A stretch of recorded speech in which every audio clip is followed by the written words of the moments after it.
Party ఆమెకు అన్నీ ఇచ్చింది. ఓసారి ఎంపీ టికెట్ ఇచ్చి గెలిపించింది. మరోసారి ఎంపీగా పోటీ చేసి ఓడినా ఎమ్మెల్సీని చేసి గుర్తించింది. పదవీకాలం ముగిశాక కూడా మరోసారి ఎమ్మెల్సీని చేసింది. ఆ తర్వాత లిక్కర్ కేసు ఆమె మెడకు చుట్టుకొని పార్టీకి ఇబ్బందికరంగా మారినా కూడా భరించింది. కానీ లిక్కర్ స్కామ్ తర్వాత కామ్గా ఉండాలని గులాబీ బాస్ చెప్పినా ఆమె పట్టించుకోలేదని తెలుస్తోంది. సైలెంట్గా ఉండటం నచ్చలేదో లేక పొలిటికల్గా ఇంకా పై స్థాయికి ఎదగాలన్న ఆకాంక్ష, కానీ జుకేగా నహి అంటున్నారు కవిత. కారు నుంచి కవితను దించేయడానికి కారణం అదేనా? ఆ ఇష్యూలో అధినేత మాట వింటే కవిత ఫ్యూచర్ మరోలా ఉండేదా? Let's watch this story. 3 నెలల సస్పెన్స్ వీడింది. అంతా ఊహించినట్టే జరిగింది.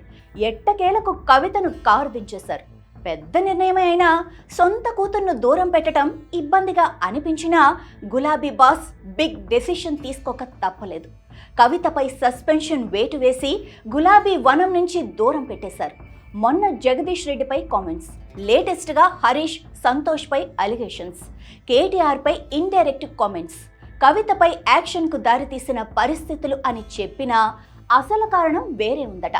కవితను పార్టీ నుంచి పంపించేయడానికి ప్రధాన కారణం లిక్కర్ స్కామ్ కేసేనని BRS inside talk. Liquor scam కేసులో కవిత పేరు బయటకు వచ్చినప్పుడు కేసీఆర్ నమ్మలేకపోయారని గులాబీ పార్టీ నేతలు గుర్తు చేస్తున్నారు.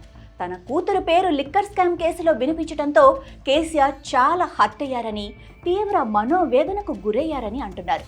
తన కూతురు, అందులోనూ ఆడపిల్ల, ఇలా లిక్కర్ కేసులో ఇరుక్కోవటం ఏంటని కేసీఆర్ చాలా ఫీల్ అవడంతో పాటు తీవ్రంగా బాధపడ్డారని పార్టీ నేతలు చెప్పుకుంటున్నారు.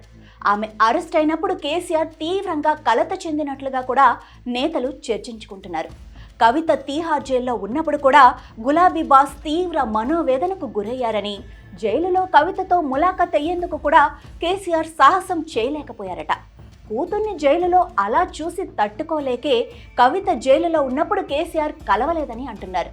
ఆమెపై ఉన్న అభియోగాలు, కేసులు అన్నీ పరిశీలించి న్యాయ నిపుణులతో చర్చించి బెయిల్ వచ్చాకే రిలీఫ్ అయ్యారట గులాబీ బాస్. తన రాజకీయ జీవితంలో, తెలంగాణ ఉద్యమంలో, 10 ఏళ్ల అధికారంలో ఎక్కడ ఏ మచ్చ లేకుండా నికార్సైన మనిషిగా బతికిన కేసీఆర్ తన కన్న బిడ్డ కవిత లిక్కర్ కేసులో ఇరుక్కోవటంపై తీవ్రంగా బాధపడ్డారట. కవిత లిక్కర్ స్కామ్ కేసు బీఆర్ఎస్ పార్టీకి, వ్యక్తిగతంగా తనకు బ్యాడ్ నేమ్ వచ్చిందని భావించారట. ప్రజల్లో బీఆర్ఎస్ పై నెగిటివిటీ క్రియేట్ కావటానికి లిక్కర్ కేసు కూడా ఓ కారణమని గ్రహించిన గులాబీ బాస్ కవిత జైలు నుంచి వచ్చాక ఆమెతో ప్రత్యేకంగా మాట్లాడారట. కొన్నాళ్ల పాటు పొలిటికల్గా సైలెంట్గా ఉండాలని కవితకు చెప్పారట కేసీఆర్. పరిస్థితులు అంతా సెట్ అయ్యాక రాజకీయంగా మళ్ళీ యాక్టివ్ కావచ్చులే అని డైరెక్షన్స్ ఇచ్చారట.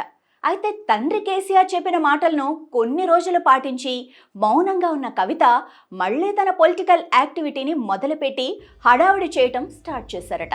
అందులోనూ బీఆర్ఎస్ పార్టీ లైన్కు భిన్నంగా జాగృతి పేరుతో కార్యక్రమాలు నిర్వహిస్తూ పార్టీకి ఇబ్బందికరంగా వ్యవహరిస్తుండటంతో కవితను కేసీఆర్ పలుసార్లు హెచ్చరించినట్లు తెలంగాణ భవన్ వర్గాల సమాచారం.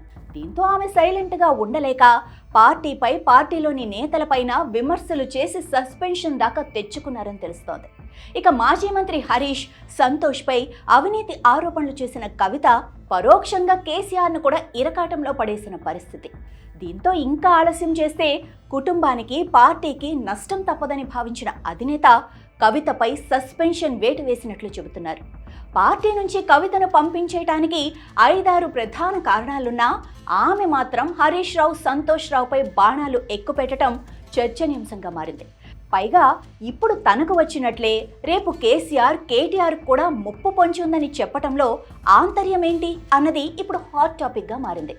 అసలు కవిత హరీష్ రావు పేరు ఎందుకు చెప్పారు అన్నది అర్థం కావటం లేదంటున్నారు బీఆర్ఎస్ లీడర్లు. అయితే తిరిగి కేసీఆర్, కేటీఆర్కు దగ్గరయ్యే వ్యూహంలో భాగంగానే కవిత హరీష్, సంతోష్లపై అస్త్రాలను వాడారన్న ఊహాగానాలు వినిపిస్తున్నాయి. తండ్రిపై, సోదరుడు కేటీఆర్పై ఏ మాత్రం మాట్లాడకపోవటం ద్వారా కొంత సింపతి తెచ్చుకోవచ్చన్న వ్యూహం కూడా ఉందన్న టాక్ నడుస్తోంది. కేసీఆర్కు ఎవరో తన మీద తప్పుడు ఫిర్యాదులు చేశారని కవిత అనడం కూడా చర్చకు దారితీస్తోంది. కేసీఆర్ చెప్పుడు మాటలు విని ఇన్ఫ్లుయెన్స్ అయ్యేంత బలహీనుడు కాదన్నది బీఆర్ఎస్ నేతలు, గులాబీ బాస్ సన్నిహితుల వాదన. ఇలా ఎన్నో రీజన్స్, మరెన్నో ఈక్వేషన్స్ మధ్య కవిత సస్పెన్షన్, ఆమె రియాక్షన్పై డిఫరెంట్ టాక్ వినిపిస్తోంది.